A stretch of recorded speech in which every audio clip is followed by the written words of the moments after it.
श्रृंखला सर्व आत्माओं के पिता परमात्मा शिव के द्वारा उच्चारित महावाक्यों के संकलन पर आधारित है।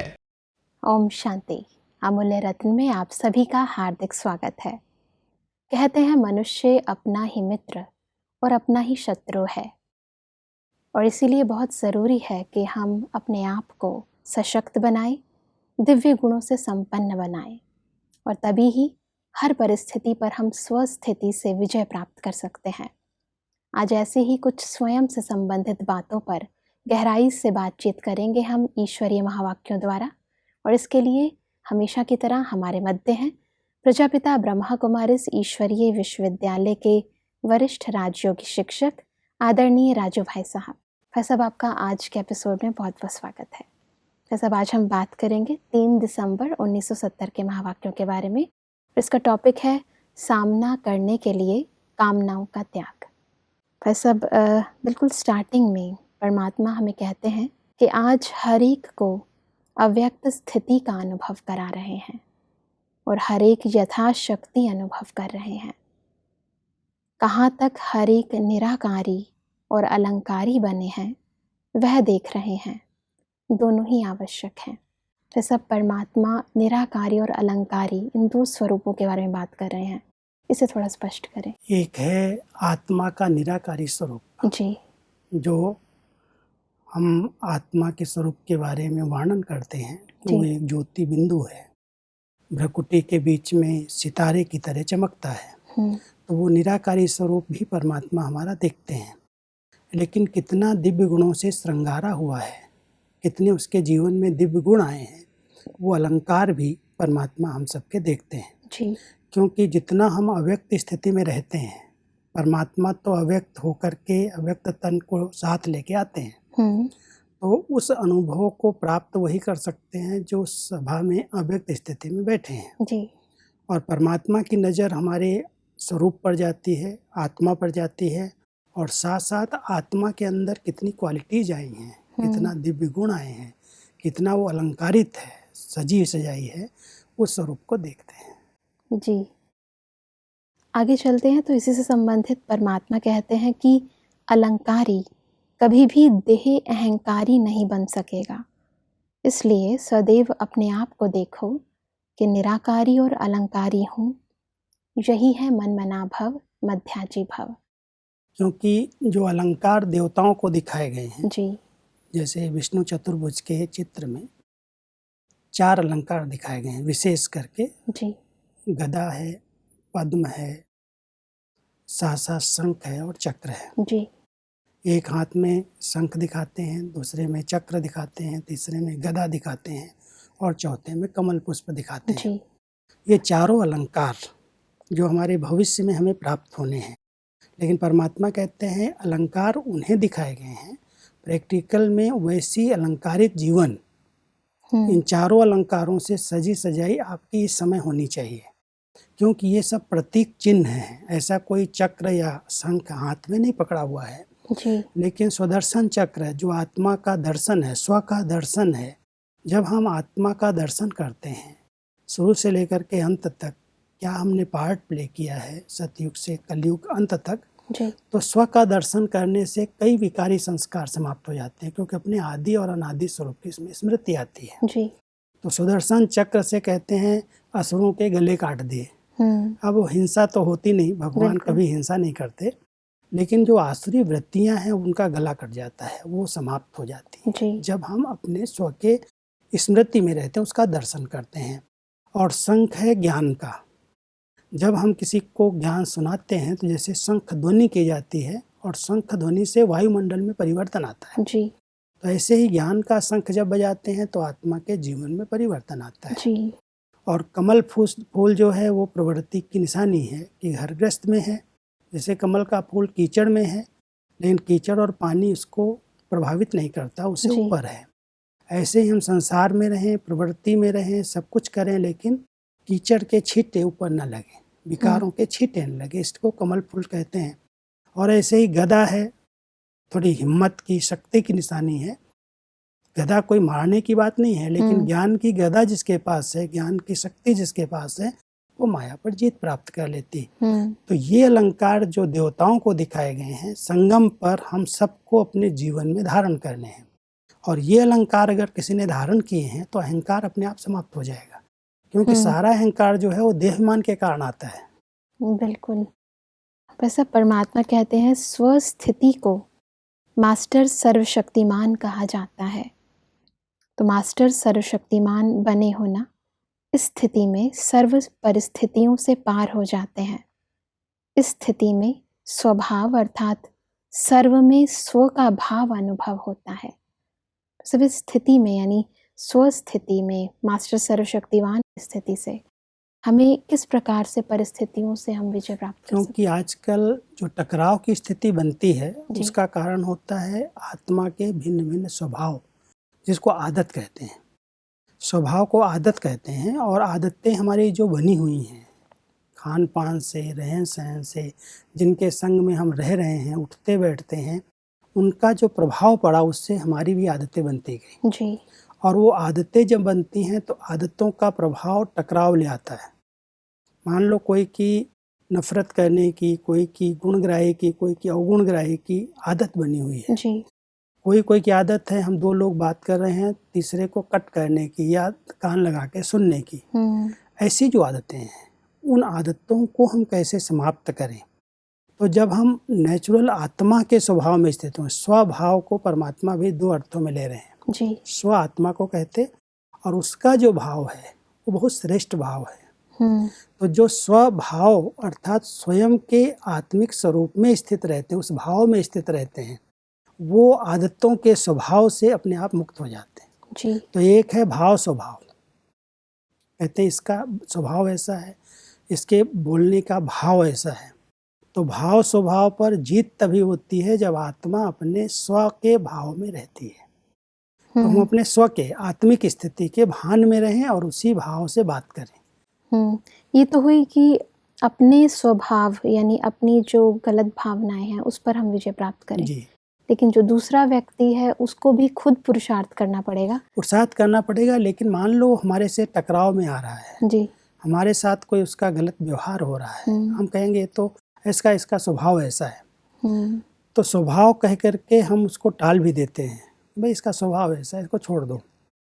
लेकिन अगर हम अपनी शुभ भावनाएं उसके प्रति रखते हैं तो वो अपने स्वभाव को परिवर्तन कर सकता है।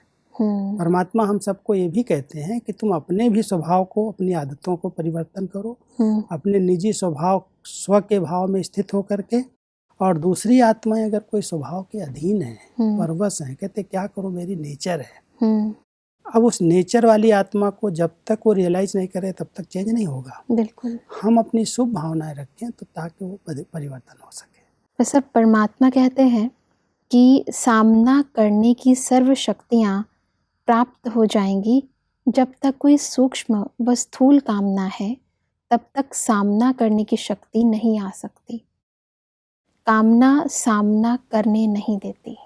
कई बार ऐसा देखा जाता है कि अगर हम कोई भी किसी से इच्छा रखते हैं, कोई प्राप्ति की भी इच्छा रखते हैं, कामनाएं हैं हमारी।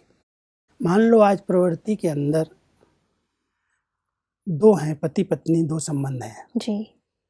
अगर पत्नी की बहुत सारी कामनाएं हैं, बहुत डिमांड है, मुझे ये चाहिए, ये चाहिए, ये चाहिए, तो अपने जो ईश्वरीय नियम और मर्यादाओं में वो मजबूत बनना चाहती है, तो उसमें वो मजबूती नहीं आएगी, क्योंकि उसकी जो कामनाएं हैं उसके कारण वो अपनी मर्यादाओं पर स्ट्रिक होकर के उसको नहीं कह सकती है, माना उसका सामना नहीं कर सकती है।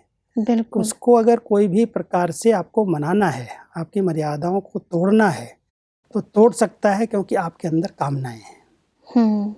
आप कोई इच्छा रखते हैं, ये चीज़ चाहिए, ये वस्तु चाहिए, ये कपड़े चाहिए, ये साधन चाहिए, और उससे डिमांड आपकी चलती रहती है।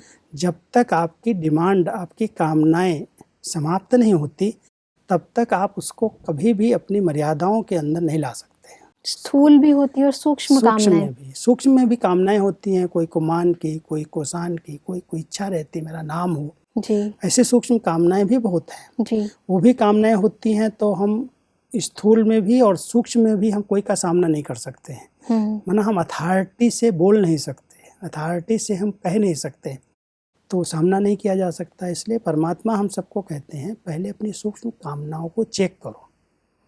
अगर इन विकारों पर संपूर्ण विजय प्राप्त करनी है तो पहले अपनी इच्छाओं को कम करना होगा, बिल्कुल, अपनी कामनाओं को त्यागना होगा। जिस दिन आत्मा कामना रहित, इच्छा रहित बन जाए, वैसे इच्छाएं सदा ही रहती हैं कोई ना कोई, लेकिन जो नेगेटिव इच्छाएं हैं, नेगेटिव कामनाएं हैं, उनको तो कम से कम समाप्त करें। बिल्कुल। और वो जब कामनाएं समाप्त होंगी तो हम माया जीत बन सकते हैं और कोई भी परिस्थिति को सामना कर सकते हैं, पार हो सकते हैं। बिल्कुल भाई साहब, अक्सर इंसान को समझ नहीं आता कि वो क्यों नहीं परिस्थिति का सामना कर पा रहा। तो बहुत ज़रूरी है चेक करना कि हमारे अंदर किस प्रकार की और किससे क्या इच्छाएं हैं। इच्छाएं भी हैं और कई प्रकार की कामनाएं रहती हैं। जैसे कोई किसी में अटैचमेंट होती है या कोई से हम स्नेह चाहते हैं, ये हमको प्यार दे, प्यार से बात करे, सम्मान दे, ये भी तो कामनाएं हैं। बिल्कुल। और ऐसी हद की कामनाएं भी हम अथॉरिटी से उसको ज्ञान नहीं दे सकते, उसको समझा नहीं सकते। जब आत्मा तृप्त है, भरपूर है, सब परमात्मा ने हमें दिया है, अगर उस समान में रहती है तो आत्माओं को अथॉरिटी से कह सकती है। बिल्कुल। अथॉरिटी तभी आती है जब कोई से कोई चीज़ की इच्छा नहीं है लेने की। इसलिए परमात्मा ने अपने सब बच्चों को ये बहुत अच्छा स्लोगन दिया है, इच्छा मात्रम अविद्या। जी। कोई से कोई इच्छा नहीं रखो। अब कोई इच्छा रखे कि ये ज्ञान में अगर आ जाता है तो ये सहयोग देगा, ये मदद करेगा, ये सेंटर बना के दे देगा, या कोई अब कामनाएं हैं जी, तो उसको हम मर्यादाओं में पक्का नहीं कर सकते। बिल्कुल सही कह रहे हैं। कुछ झुकना पड़ेगा।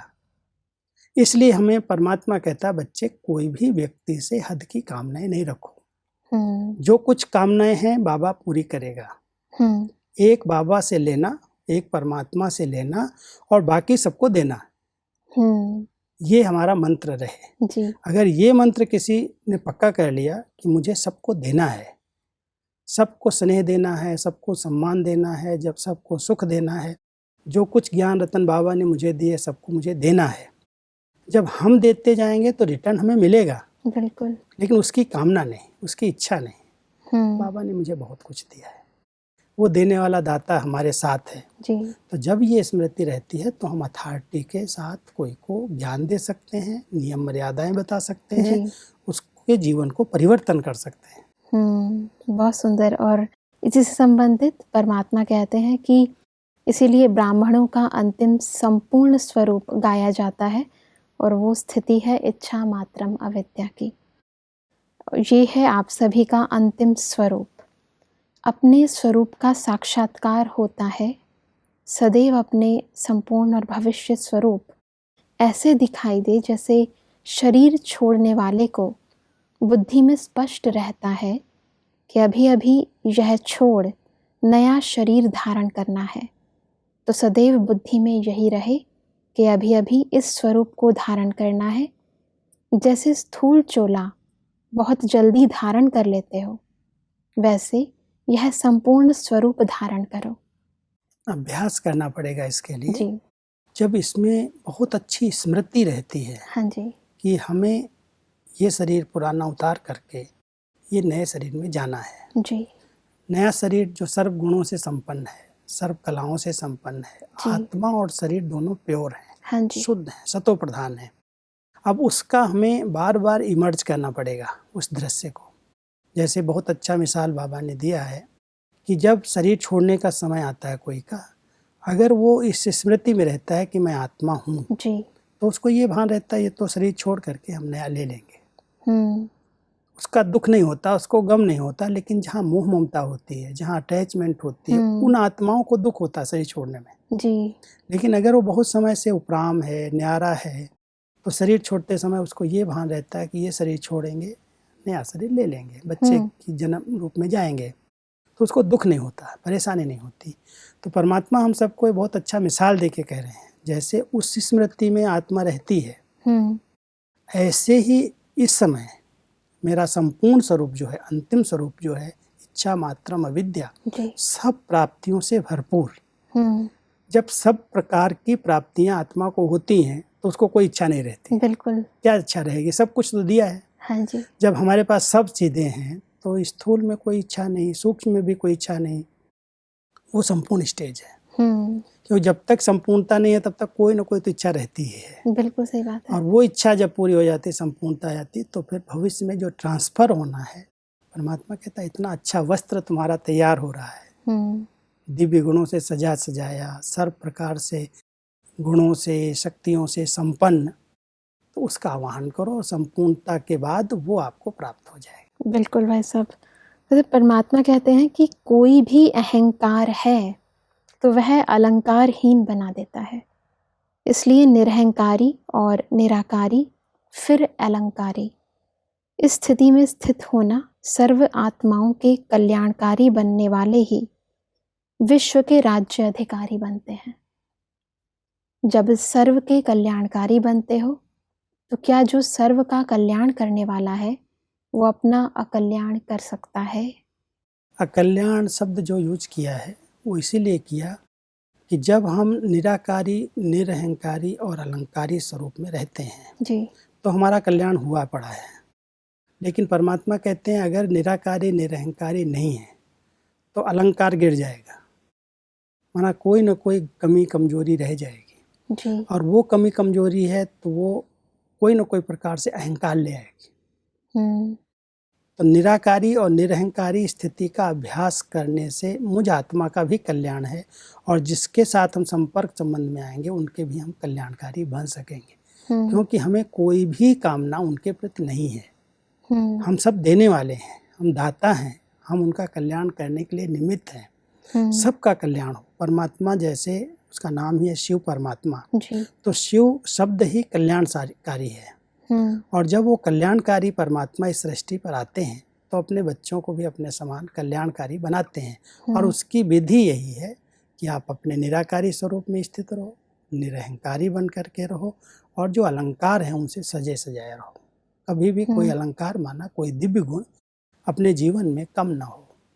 बहुत सुंदर। जैसे परमात्मा कहते हैं कि सदैव अपने को विजयी रत्न समझकर हर संकल्प और कर्म करो। मास्टर सर्वशक्तिमान कभी भी हार नहीं खा सकते। हार खाने वाले को न सिर्फ हार लेकिन धर्मराज की मार भी खानी पड़ती है। ऐसा है कि ये दो बहुत अच्छे सोमान हैं, और जो इन दो सोमान को बार बार स्मृति में लाता है, पहला है मैं विजयी रतन हूँ जी, और दूसरा है मैं मास्टर सर्वशक्तिमान हूँ। जी, जब ये स्मृति रहती है मैंने कल्प कल्प विजय प्राप्त की है और मेरे पास स्वयं भगवान की सर्व शक्तियाँ साथ हैं, जी, तो कोई भी माया की बात आती है उस पर हम विजयी बन जाते हैं। लेकिन जब ये सोमान भूलते हैं जी, तो माया तो बैठी है, भूले और अटैक हुआ। तो परमात्मा कहता है अगर तुमने कहीं भी हार खा ली और कोई बार बार हार खाता रहे तो जरूर परमात्मा क्या धर्मराज के रूप से उसको मार मिलेगी, सजा तो मिलेगी। बिल्कुल सही बात क्योंकि है। जो ईश्वरीय नियम है, मर्यादाएं हैं जिसके अनुसार उसको विजयी रतन बनना है। हाँ जी, अगर वो बार बार हार खाता है, कभी दृष्टि से हार होती है, कभी बोल से हार होती है, कभी कर्म तक भी हो जाती है, जी, तो परमात्मा कहते हैं बार बार हार खाने वाले को बहुत सजाएं खानी पड़ेंगी, धर्मराज की मार खानी पड़ेगी। इसलिए स्मृति रहे कि मैं विजयी हूँ और विजयी बन करके मुझे दिखाना है, और विजय का आधार है स्मृति रहे कि स्वयं परमात्मा सर्वशक्तिमान मेरे साथ है, मैं उनका बच्चा हूँ, मास्टर सर्वशक्तिमान। वैसा परमात्मा कहते हैं कि संपूर्ण स्वरूप को अभी अभी धारण करने की अपने से प्रतिज्ञा करो। प्रयत्न नहीं करो, प्रयत्न और प्रतिज्ञा में बहुत फर्क है। प्रतिज्ञा 1 सेकंड में की जाती है और प्रयत्न में समय लगता है, इसलिए अब प्रयत्न का समय भी गया। अब तो प्रतिज्ञा और संपूर्ण रूप से प्रत्यक्षता करनी है। कई लोग अपने आप को ढीला रखने के लिए कोई भी बात कहो तो ये कहेंगे मैं कोशिश करूँगा। कोशिश करना माना प्रयत्न करूँगा। जी, अब प्रयत्न करना ये शब्द ही अपनी कमजोरी को सिद्ध करता है। अगर मुझे अपने को बदलना है या मुझे कोई श्रेष्ठ कार्य करना है जी, तो उस समय ये संकल्प हो करना ही है, दृढ़ता आ जाए। तो जैसे प्रतिज्ञा की जाती है ना, कहते हैं प्राण जाए पर वचन न जाए, प्रतिज्ञा तो उसको कहा जाता है। जी, दूसरा स्लोगन आता है धरत परिये धर्म न छोड़िए। जी, धरनी पर भी पड़ना पड़े, मरना भी पड़े तो भी धर्म नहीं छूटना चाहिए। जी। तो परमात्मा भी कहते हैं प्रतिज्ञा अगर कर ली जाए कि मुझे ऐसा बनना ही है, मुझे श्रेष्ठ कर्म करना ही है, जी। तो फिर ये क्यों सोचते हो कर लेंगे, कोशिश करेंगे, प्रयत्न करेंगे, माना इसमें पीछे कुछ संकल्पों में कमजोरी है। जी। उस कमजोर संकल्प को समाप्त करो, अपने संपूर्णता को देखो कि मैं बना था, मैं फिर से बनूंगा, तो प्रतिज्ञा करो और बन जाओगे। तो जब आगे बढ़ते हैं तो परमात्मा कहते हैं कि जितना ही बार बार हार खाते रहेंगे उतना ही बार बार हार बनानी पड़ेगी। रत्न जड़ित हार बनते हैं ना, और फिर द्वापर से भी जब भक्त बनेंगे तो अनेकों मूर्तियों को बार बार हार पहनाना पड़ेगा। इसलिए हार नहीं खानी है। अगर हार नहीं खाते हैं तो बलिहार जाते हैं। बहुत अच्छी बात, क्योंकि वो हमारे भविष्य दृष्टा हैं। परमात्मा भविष्य दृष्टा है, वो जानता है पद नंबरवार ही है जी। और वो पद क्यों बने वो भी जरूरी है। हार पहनाने वाले भी चाहिए, हार पहनाने वाले भी चाहिए जी। तो भक्ति काल में देवताओं को, मूर्तियों को हार पहनाना, भक्त होते हैं, एक मूर्ति पूजी जा रही है और दूसरे उस पर हार चढ़ा रहे हैं, हार पहना रहे हैं। और जब सतयुग में देवी देवताएं चैतन्य में बनते हैं तो वो स्थूल फूलों के हार नहीं पहन रहे, लेकिन वो रतन जड़ित हार उनके गले में दिखाए हैं। जी। तो वो रतन जड़ित हार भी बनाने वाले कोई होंगे ना।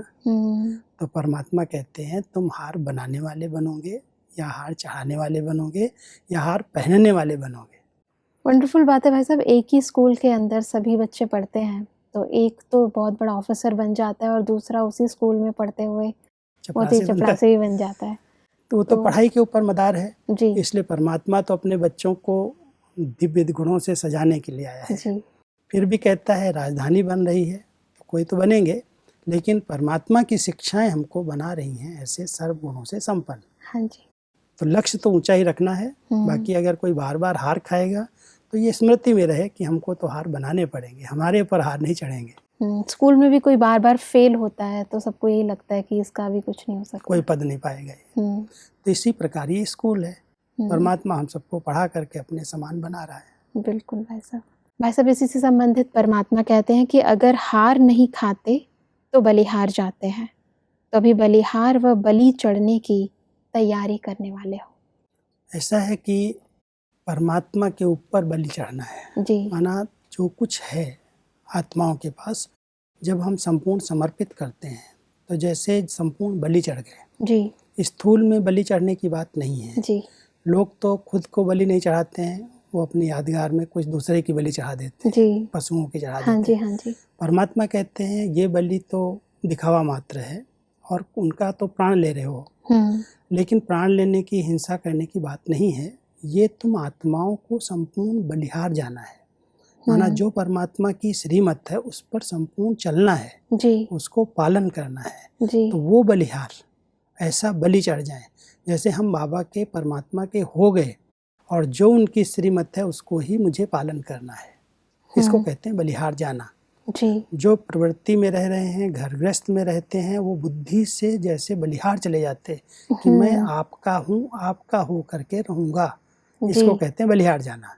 और कोई देहधारी, कोई के साथ, सबके साथ संबंध संपर्क में आ रहे हैं, लेकिन बुद्धि योग परमात्मा में लगा हुआ है। तो बुद्धि से बलि चढ़ने की बात है। तो जब हम बलि चढ़ जाते हैं, बलिहार हो जाते हैं, तो हम परमात्मा के गले का हार बन जाते हैं।